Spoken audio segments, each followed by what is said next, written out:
From TLDR News, this is your daily briefing for Friday the 9th of December 2022.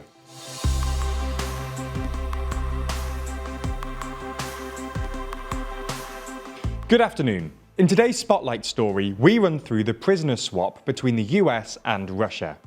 There are more things happening around the world right now though, so we'll also run through three of today's other important stories. And in our exclusive Nebula section, we discuss our recent trip to Germany. But first, why did the US hand a convicted arms dealer back to the Russians? Back in February, American basketball star Brittney Griner left the US to head to Russia to play in the Russian Premier League during the WNBA off-season. As a professional basketball player, this isn't too unexpected. The twist came when she was arrested at a Russian airport for carrying vaporizer cartridges that contained less than a gram of hash oil. Griner had been prescribed medical cannabis in the US state of Arizona. Unfortunately for her, this is illegal in Russia. In July, Griner pled guilty to the charges and in August was sentenced to 9 years in prison. There was concern from some in the international community that Griner was being used as a political pawn and that Russia had taken her into custody in order to gain leverage over the West as tensions rose in the lead-up to Russia's invasion of Ukraine. By the 15th of May, there was speculation that the Russians and Americans may be considering a deal to swap Griner with international arms dealer Victor Bout, colloquially known as the Merchant of Death. Bout is a Russian citizen who was originally arrested in 2011 by the US authorities and was found guilty by a Manhattan jury of conspiracy to kill US citizens and officials, delivery of anti-aircraft missiles, and providing aid to a terrorist organization. In essence, he was one of the most prolific Russian arms dealers known to the US authorities. As such, he was sentenced to 25 years in prison. On Thursday morning, President Biden, accompanied by Griner's wife Sherelle, Vice President Kamala Harris, and Secretary Antony Blinken, announced Griner's impending return by saying, "She's safe, she's on a plane, she's on her way home." To secure her release by Russia, Biden ordered Victor Bout to be freed and returned to Russia as part of a one-for-one exchange. The actual exchange saw two private planes bring Brittney Griner and Victor Bout to Abu Dhabi Airport in the United Arab Emirates and then fly them home to their respective countries. A statement by the UAE and Saudi Arabia said the leaders of the two countries had played leading roles in mediation efforts. However, this was disputed by the White House, who said the only countries involved were the United States and Russia. Notably, the one-for-one swap leaves retired US Marine Paul Whelan still imprisoned in Russia for espionage, which the US denies. The US had hoped to secure Whelan's release as part of an exchange. However, this was a non-starter for Russia. President Biden said, "We've not forgotten about Paul Whelan," adding, "We will never give up on securing his release." Whelan told CNN that he was happy to see Griner freed, but added he was greatly disappointed that more has not been done to secure my release, especially as the 4-year anniversary of my arrest is coming up. Okay, so that's the biggest story of the day, but there's a lot more going on around the world. So here's a rundown of three other stories. In one of its final acts before a new Congress is sworn in January, the lame duck US Congress has passed landmark legislation to protect same-sex and interracial marriage. Restrictions on interracial marriage were ruled as unconstitutional by the Supreme Court in 1967, and gay marriage was legalized nationwide by a Supreme Court decision in 2015. But the new legislation, called the Respect for Marriage Act, aims to act as a limited backstop in the case that the Supreme Court overturns either of the aforementioned decisions. Fears of this happening were raised when the Supreme Court overruled a nearly 50-year-old constitutional right to abortion this year.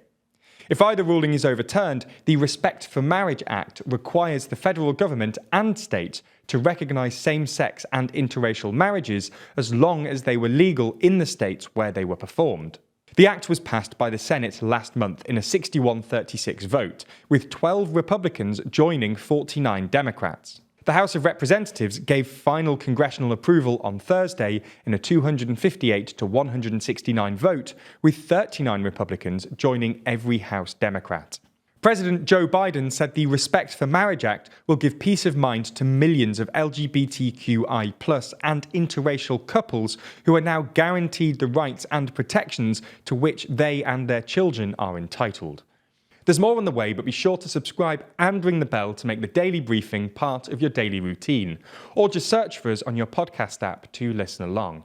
It's been announced today that Rishi Sunak has agreed to collaborate with Italy and Japan to create a new fighter jet called Tempest that uses artificial intelligence. The development of this next-generation jet is expected to create thousands of jobs and strengthen security ties between the three nations. The jet is expected to be able to be flown without a pilot's input and be able to fire hypersonic missiles. Development will not be swift or cheap, though. It's expected that this new fighter will enter service in the mid-2030s and will replace the Typhoon jet. As for price, developing new fighter jets can cost a huge amount. The development of the F-35, for example, was the most expensive program ever undertaken by the Pentagon. This may explain why Britain didn't want to develop the Tempest on its own. South Koreans are getting younger. And no, that's not a statement about shifting demographics. South Koreans will soon become a year or two younger after the country's parliament voted to scrap the traditional age counting methods and adopt the international standard. Rather confusingly, South Korea uses 3 age counting systems. The most widely used is the so-called Korean age system. That means Koreans are deemed to be 1 year old when born, and a year is added every 1st of January. There's also a separate system, the counting age, where babies are 0 at birth, then a year is added every January. It's this system that is used for things like conscription and legal ages for cigarettes and alcohol. South Korea has also, since the 1960s, used the international standard system for certain documents. The new law means that from June 2023, only the international method, that's 0 at birth plus 1 on each birthday, will be permitted on official documents. The government said the change, which polling suggests is supported by the majority of South Koreans, is necessary because of the persisting confusion and legal and social disputes caused by the current system. In the final uplifting story today, we're going to talk about the endangered Malayan Tapir. This creature is related to both the horse and the rhinoceros. Over the last 40 years, its population has roughly halved, and there are only around 2,500 of the animal left. Today, though, it has been announced that Chester Zoo in the UK has welcomed the birth of a new female Malayan Tapir calf. She's been named Nessa and weighs just 9 kilograms. About the birth, the zoo said it was highly significant and an important moment for the conservation of the endangered species. That's all we have time for on YouTube today, but if you want to see our discussion of our recent trip to Germany, including discussions on which videos we were working on when we were there and our post-trip debrief, then watch the extended ad-free edition of the daily briefing over on Nebula. Now might be the time to do it, as there's an offer which gets you a year of membership for less than $1 a month. That's huge because Nebula subscribers not only get everything you've already watched ad-free, but also an extended edition of the show every single day, available to watch on Nebula or stream on your podcast app of choice. They also get access to a ton of other exclusive ad-free TLDR content, as well as videos from all your favourite creators.